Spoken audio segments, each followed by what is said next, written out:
Ja, dan komen we naar het laatste onderwerp alweer. Want al maanden binnen de brouwers van Stichting Stadsbrouwerij Boniface in Dokkum bezig geweest met het brouwen van een speciaal Koningsbierke.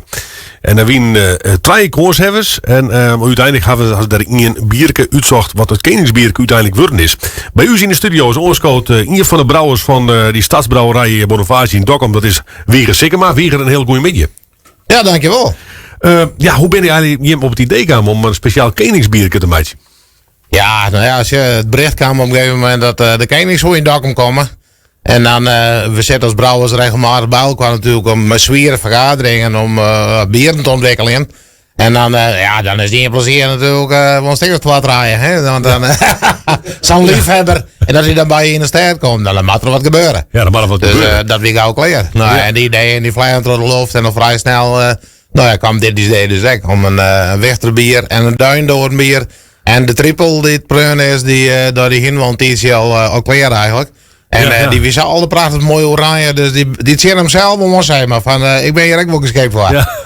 Ja, want je zei het al, oranje, dat is natuurlijk toch een beetje de kleur. Hè, ja, van die kleur, ja, erbij. Ben jij erbij? Maar we moeten Koningsbierke onvoldoende eens. Wat ben de voorwaarden? Ja, nou dat is hier natuurlijk een hele vrije rol. Hè? Ik bedoel, maar wat belangrijk is dat het makkelijk te konkelijk bier is. En natuurlijk ben wij een beetje commercieel, dus het moet een beetje makkelijk in de markt te zetten wijzen. En dat hebben we natuurlijk ook wel in achterhouden. En uiteraard, als het allerbelangrijkste is natuurlijk, hij moet lekker wijzen. Hij smaakt.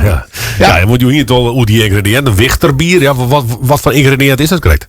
Nou, Wichters, dat is eigenlijk een beetje, we hebben bij de ingrediënten de vergeten groenten, maar dit is eigenlijk een beetje een vergeten vrucht. Op heel veel de boeren hier staan Wechterbier. Het is eigenlijk een hele oude proem. In wat in Friesland wel, hier wel bekend. En daar hebben we van alles nog wat ik woord van maken. Ik wil dat is jam van mij of sap. Dus wat dat betreft wel redelijk bekend. En een leuk verhaal bij Wichters is altijd nog, en dat is wel een beetje een traditie, omdat er hem heel makkelijk verplantje ligt.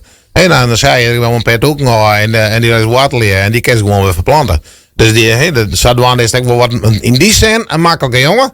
Maar tegelijk, hij draagt net altijd volop vrucht. Hij had ik wel eens een manier. Dan zei hij van, ik ga mensen niet dat verdienen. Ja, nee, precies. Ik heb er zitten. Maar hoe lang ben je bezig geweest om dit te ontwikkelen? Nou, we hebben maanden draaien hebben we warmer geweest. Om hiermee aan de gang. En zeg je maar zei, de triple weer eigenlijk al. Dus ik giet vooral goed wat bieren en dat die de Duindoorn.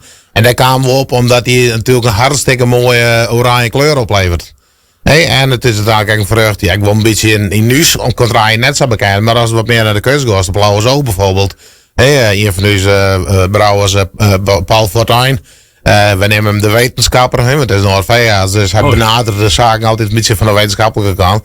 Maar hij zei van, eigenlijk is het Duindoorn heel geschikt om in bier te verwerken. En dat hadden we niet en dat kwam echt hartstikke mooi eruit. Ja, mooie kleur en goede smaak. Ja, uiteindelijk winnen de 3 biertjes.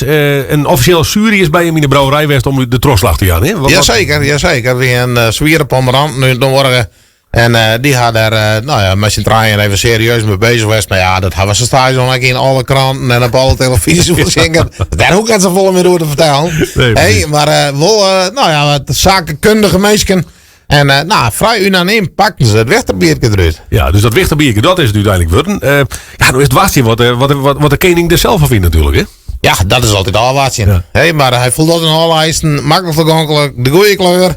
Nou, ik een tikje sweet. Nou, had ik hem zelf wat ongetje dan in het vrije van het. Ik was een sweet back, dus ik denk dat er hem wel pakt. Ja, je maar op Koningsdag de dwarrenniepen neem ik gewoon, hè? Wij hadden dwarrenniepen en ik ga stiekem een beetje met de burgemeester te praten. Ik zei, hoe was het vakant van de koningin, joh? Nou, hij was zo'n boetenkant. Ik zei, ik kan met een lidsdrukje aan. Ja, en dan we werd eerder in de brouwerij, hoor. Ja, dat mag net zo moeilijk wezen, denk ik.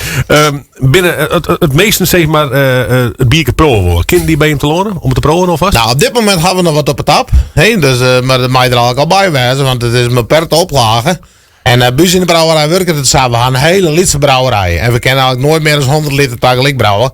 En van dit project dan vregen we altijd even ondersteuning van de grote brouwerij. En in dit geval zit hij in permanent. Oké, dus... En daar wordt het dus in grote hoeveelheden brouwd en in flessen die maar wel maar het recept. Ja, ja. Dus alles te krijgen, dus de Boniface's bierbrouwerij en met het speciale Koningsbierke dus.